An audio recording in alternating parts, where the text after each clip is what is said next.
Hello, guys, and welcome into MarketAbilities podcast. Sometimes you just have to really flush it out inside yourself and get whatever is in there out sometimes. Look, we talk about it all of the time in a business setting, like where have I gone right? Where have I gone wrong? Oh, yeah. How are we going to prevent this problem in the future? Yep.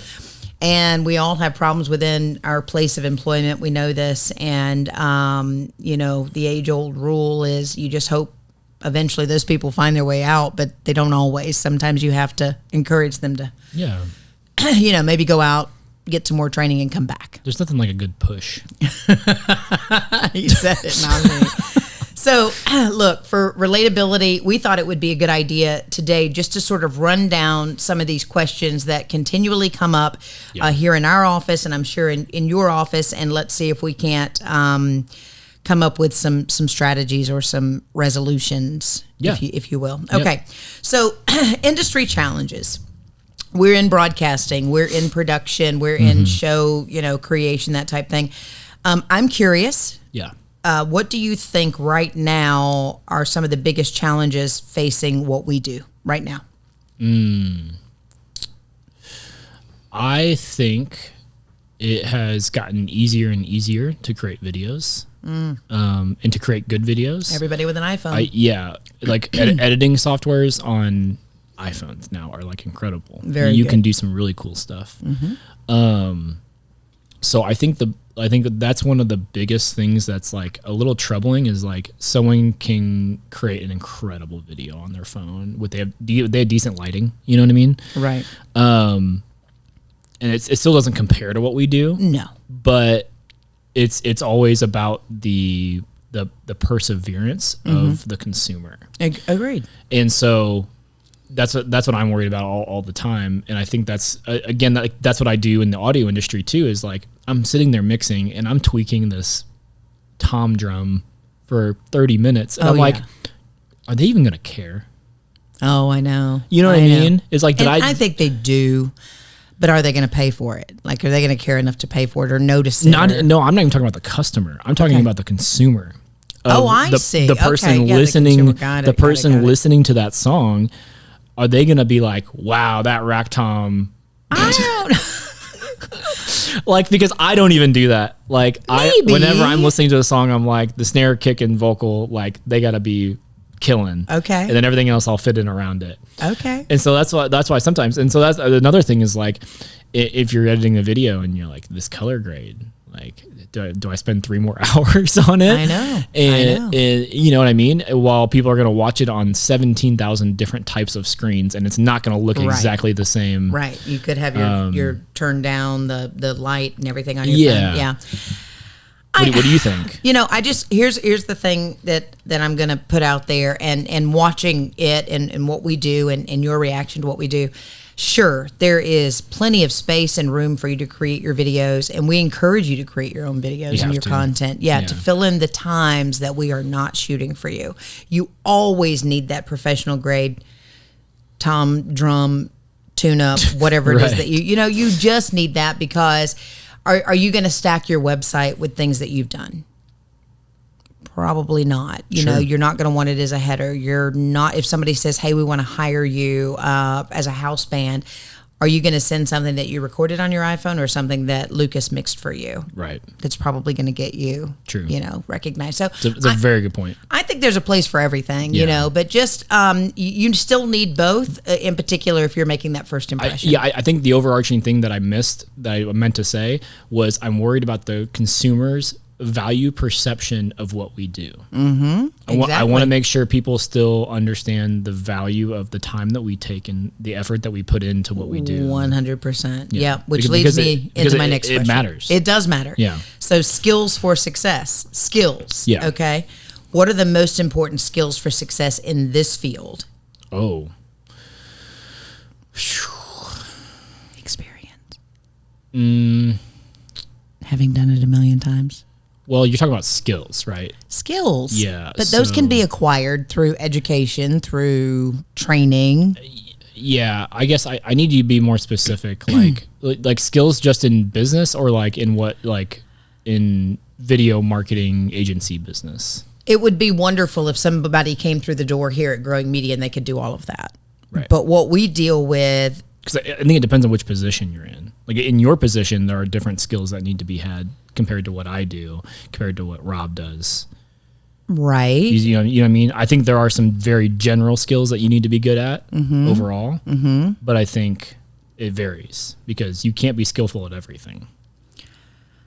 Right. And I think over time, having done this as long as I have, I'm not going to give away my age, but I wanted to dabble in all of it, though. I wanted to learn what you were going through. I wanted to learn what, Rob is creating and video editors. And I never thought I would be in sales, but it just sort of evolved that way because if we don't go out and sell and get clients, we don't make commercials. Yeah. Okay. So here, you ready? Yeah. Okay. So, first of all, I think people need to quit niching down. I have changed my mind about this. I used to be the type of person like you need to do one thing, do it super well. The world has changed so much that if you do that, you will just be in direct competition with other people constantly. Right. And you'll just be battling it out until your price gets so low that it doesn't really matter. Right. You need to be more of a generalist. And I think there are like 3 key factors that you need to be good at when it comes to running a business, just in general, just to make it for everybody is, you need to be good at sales, or you need to have people that are good at sales. Just talking. And sales. Getting your name out there. Yeah. Because if you're, actually selling, learning how to actually sell. Mm-hmm. And then second is copywriting. People need to be reading, consuming something that you put out. It kind of ties in, but you need to be putting out content. Mm-hmm.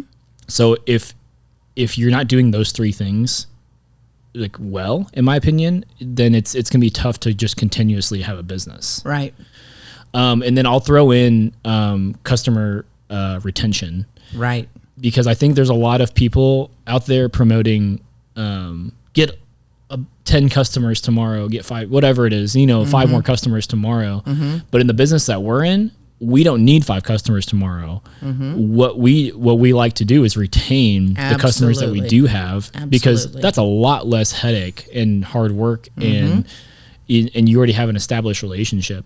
And so that's something that customer retention is so important. It is. And you have to, it's a skill. It is. You can't just hope that they'll just come back. Right. You have to make sure that they come back. Well, we did that. Our last podcast, we talked about bartering, right? Or making an arrangement with a client to ensure longevity, maybe. Yeah. So this week, we had a situation where it wasn't that the client didn't want to invest in what they were asking us to do.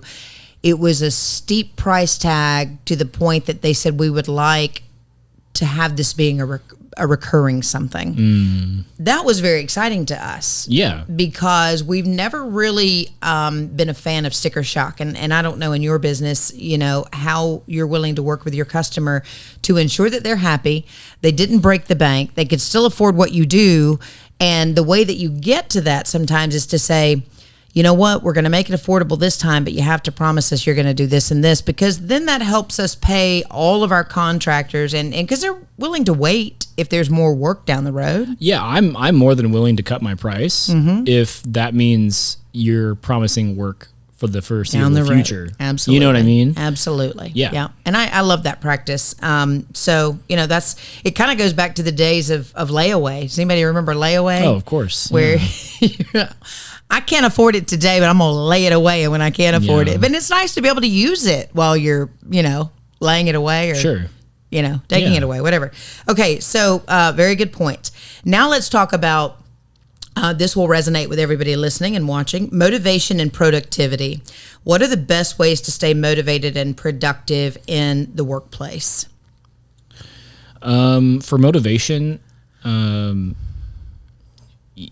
you need to have goals, I think, and you need to be looking at them daily, and that is just going to remind you why you're doing it. You need to be in constant reminder of why am I even doing this? Right. Because if you start to question why am I even doing this, you're not gonna be motivated. Right.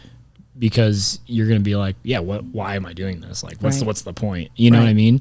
So you would need to really understand why you're doing what you're doing and make sure that it is something that you should be doing. Absolutely. And, you know, that is fun for you and motivating, right?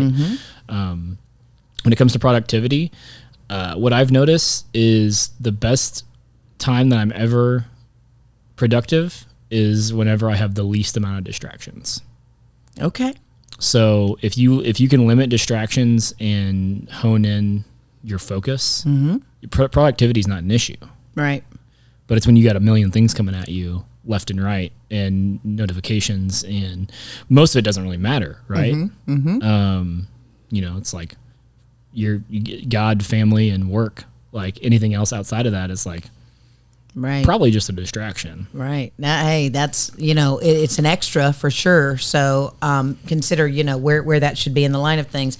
See, I approach this from a different perspective, because when you manage or you have several people you're working with and you want to keep them motivated and productive, I've found over the course of many years doing this and having people do it for me, a little bit of recognition goes a long way. When someone is doing a good job, make a point to go let them know that. And sometimes it helps to let the wife at home know, the children know that, hey, your wife, your husband, you're respected here at the workplace. Have dinner on us. True. You know, that's just a little bit of motivation. Not that people are always motivated by money. They say that you are, but I feel like it's more of a reward, letting people know, hey, I appreciate you, you're seen. And then in regards to being productive, I think the more that you work at your craft, in particular, like Lucas said, if you love what you're doing, you're going to find inner peace and inner happiness, because the more you produce and the more you're putting out, the better you're becoming at something. Right. And the moment you feel like you're not improving and you're not getting better, it may be time to do something else. Not something else entirely, but get better. Yeah. Like take on a new, you know, Rob's the best at this. Rob works here at Growing Media. He'll go learn 3D imaging, you know, because now he wants his video to look better or do something more. And he's done that over the course of his career, and there's not much the guy lacks now. No. There's really not. Yeah, no, like literally there are only things that like, there are a couple things that I'm better at than him, and that he just doesn't do it. Right. He's just like, hey, you do this, I'll do that. You know what I mean? Yeah. But it's not that he can't do it. Like if I wasn't available, he'd take care of it. He'd do a great job. Yeah. That brings me to my next point. I think that motivation and productivity comes from also being in a good team, knowing, you know, weak spots, strong suits, that type thing, and working together on that. All right. Our last one, let's talk about collaboration and communication. What are the best ways to do those things in a team? So collaboration, I'll be honest, that's tough for me. I've not been the best at collaboration, I think, in most of my life. I am the type of person to want to take it on myself, then get overwhelmed, and then not do anything about it. And whenever I could have just asked for help. Right. But yeah, I mean, collaboration is a big deal. And it goes back to what I just said with me and Rob. It's like Rob could totally do everything everything. Like he could do anything. But he doesn't, because he knows he doesn't have to. And he can, and that is collaboration is a must, because it relieves the stress of you worrying about every single little detail. Right. Because I mean, like on the shoot that we had yesterday, how annoyed would you be if you had to do everything that you were doing and also monitor the audio? Oh, it'd be really annoying. Yeah. And make sure the mic was set up properly and the whole time. You know, like we needed you to facilitate. Yeah. But and talk to the people. I needed to be on audio while we had all the other videographers doing what they were doing. Sure. Like you can see that in any video shoot, like that collaboration has to happen. Otherwise the product suffers. Yeah. Yeah. And we don't want the product to suffer ever. That's so true. And you know, you probably have this in your business setting, but Rob has said many times, I think you've said, and a couple of other people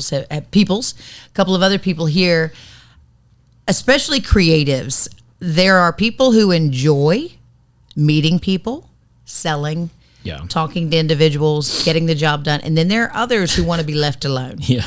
They want to be able to create. They want to go home. They do not want to deal with the client at all. And that's my job. I think Yeah. that's become my job over the years is I will take on the praises and pass those on to the team. I will take on the, we need to talk about this, that, and the other, Yeah. any complaints, and then I'll pass those on. Sometimes I can curtail it or buffer it or soften it a little bit. But I think that's really important too, because, I don't know about your industry, but in our industry, creatives take those type things very seriously. Yeah. And, if you want to stifle creativity, say something negative fairly early on about a work you've seen, or, hopefully you've hired this person or this group because you've seen their work, you really like what they do.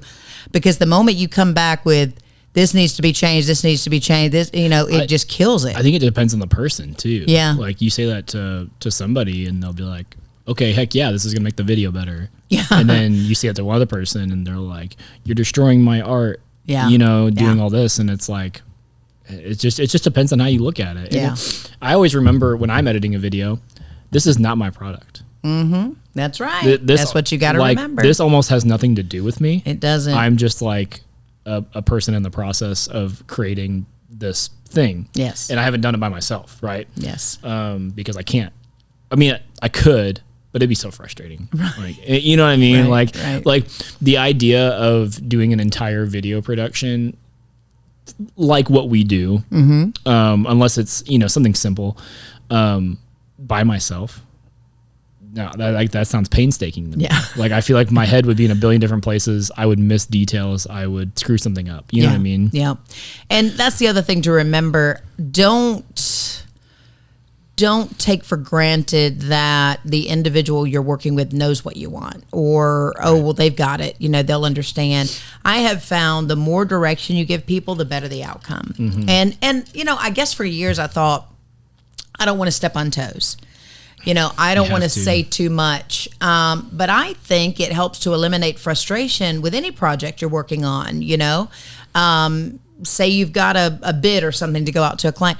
Like, why wouldn't you have that conversation to sort of avoid some of the pitfalls in the future? It's like, well, I thought you knew. Right. I thought you understood, because you've also learned over time that even if someone understood, they'll drop the ball because you didn't tell them. You didn't tell them to do it. Sure. Yeah. So the more communication is key. I think we've got that written a couple of places here. It's just talk to each other and make sure you're getting the outcome and the end result. And that way everybody's happier. Yeah. And I think the going back to collaboration, it's just so important to have that sense of community together.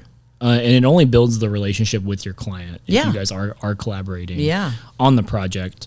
Because usually they want to be involved. They won't admit it. They almost say yeah, you just handle it. Tell me what to do. But in reality, they're just nervous that their thoughts and their things that they're thinking of aren't good enough. And they're like, oh, you're a professional. You just handle it. But in all reality, I think I've said this before, it's like, your industry better than we do, probably. That's right. And I hope you do. Yeah. And so you have ideas and you see things differently than we would. And so we need to know those things. Right. Otherwise we can't do our job properly. Right. If you're not collaborating with us on the project. Right. Yeah. Yeah. And then with communication, I think it's something that we have not been great at as a team, I think, is just brutal honesty with each other. Like, right. I think we all just need to be brutally honest. Like, you just need to be brutally honest with people, like really on your team. Maybe not with your client all the time, but with your team. Yeah. If you don't have that, if you don't have the space for people to be honest and for people to not blow up, right? Right. About certain things, I think that will ease a lot of tension and then will also provide that motivation. Yes. Because it'll just be like, oh, I can be honest about this. I can, speak up about this. Because I think that there's a lot of companies, and it's mostly corporate, right? But your opinion doesn't matter. Yeah. You know what I mean? Well, you bring people along, That kills motivation. Absolutely. In a heartbeat. They're like, well, if you don't value my opinion, then I'm going to do the least amount of work that I can possibly do. Just make sure that you're qualified to have an opinion. Well, in that realm. Yeah, you've earned that spot. Yeah, it's like, there are limitations to that, right? Like, it's like, don't be a victim.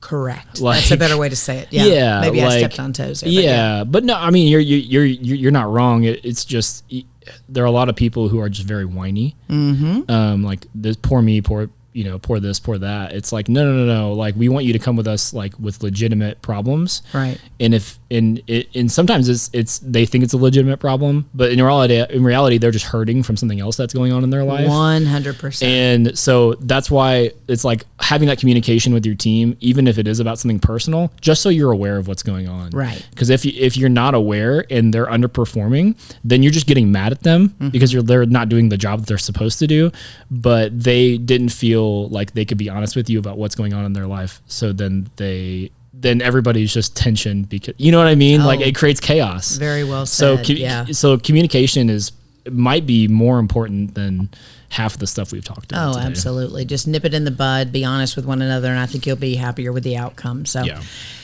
I'm so happy with the output of this show. I think that was good for this episode. Yeah. What do you think you're going to name it? What would this episode be called? Ooh, that's a good question. I don't know. I'll have to think on it. What would you name it? Communication 101. All right, guys. MGM, produced by Growing Media.